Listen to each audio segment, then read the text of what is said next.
Every Republican running for office promised immediate relief from this disastrous law.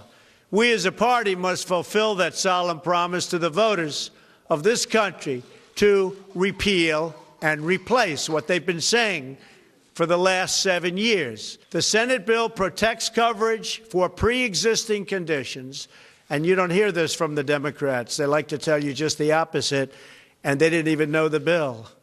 They run out, they say death, death, death. Well, Obamacare is death. That's the one that's death.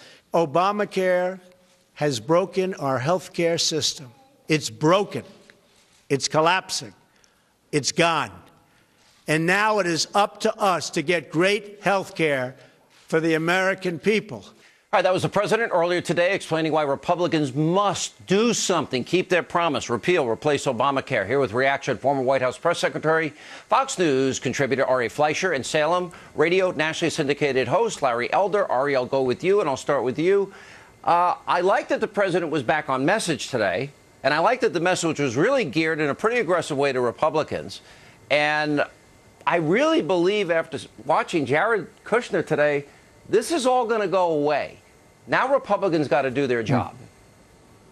Boy, Sean, wouldn't that be great? And that's exactly what you want to have happen if you believe in good government and getting our problems solved. Look, I think on a double basis today, Jared had a very good day. That's what you call effective pushback, and he did it well. The president went on the offense and focused on an issue, a policy.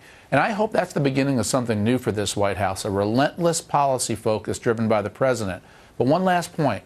Think about how different things could have been if the president had done what he did today on health care by having huge rallies in senator states. Go to Maine and have 15,000 people hear the president talk about repeal and replace, chanting repeal and replace. Same thing in Nevada, where Senator Heller is a no vote. The president could have used the power of the bully pulpit on issues so much more effectively in the months leading up to this. I'm glad he did it today. I hope it's not too late.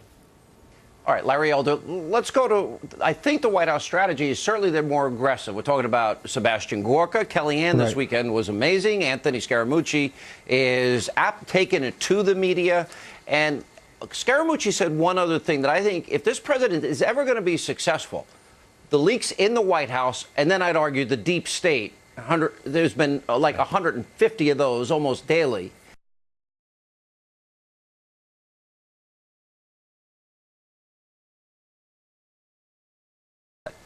We got to get the leaks stopped, Chris. I know that it's Washington, so it's going to be impossible to stop all of them. But I think what's going on right now is a high level of unprofessionalism, and it's not serving the president. If the leaks don't stop, I'm going to pare down the staff because it's just not right, Chris.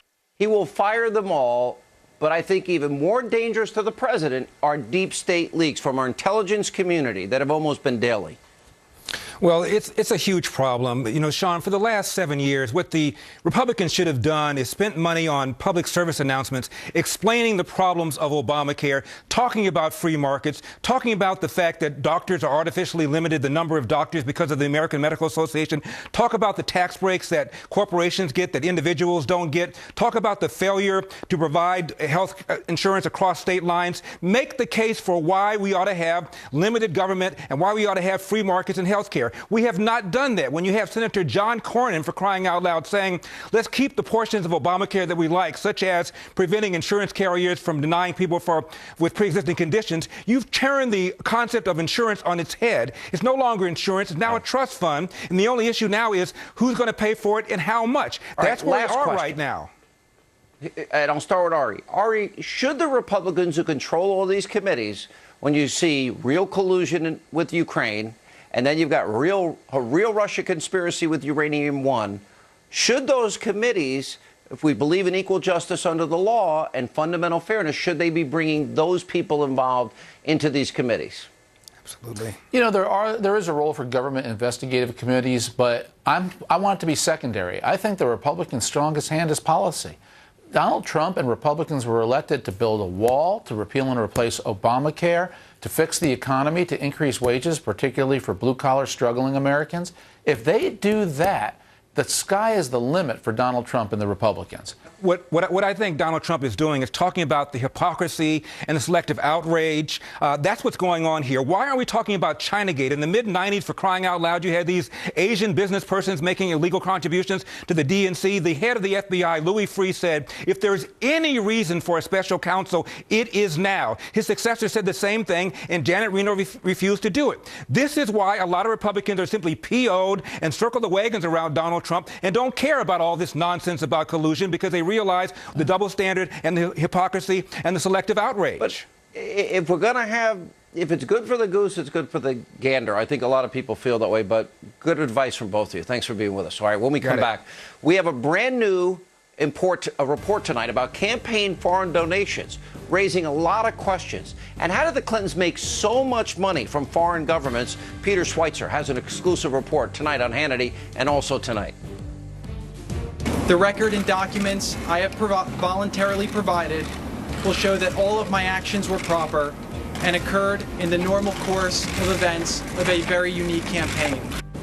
More members of the Trump administration, they are fighting back. Jared Kushner, he defends himself against the allegations he colluded with the Russians. We'll check in with Sarah Carter, Greg Jarrett, all of that, plus my important monologue tonight about how you, who voted for Donald Trump, can stand up to fake news and defend the agenda you voted for. Straight ahead.